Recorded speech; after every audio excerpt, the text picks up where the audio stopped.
Subukan nating magtanim ng kangkong. Nabili ko lang tong seeds sa Lazada for 35 pesos.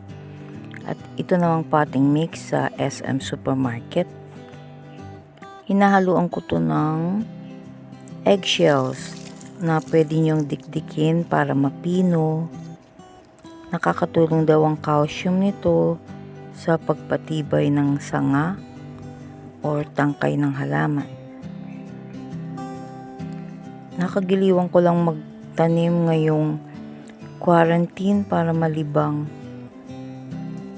at nag-enjoy naman ako. Hinahaluan ko rin to ng rice hull.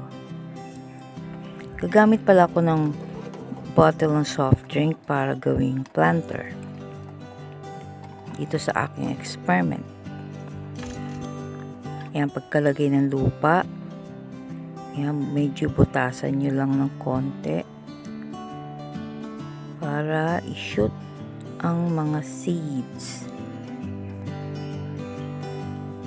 Tapos didiligan tong mabuti. Ang ginamit ko palang style ay inverted para meron siyang reserve water sa ilalim. Ay siguro gagawa na ako ng another video for that.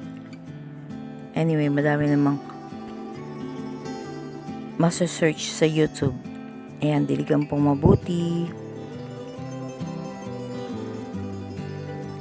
Medyo mabagal lang yung pagtubo nung kangkong ko. Siguro kulang pa siya sa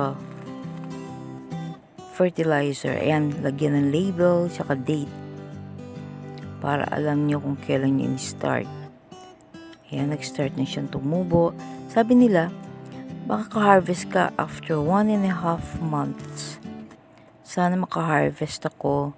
Tapos gagawa ko another video para lutuin natin ang harvest. Thank you for watching.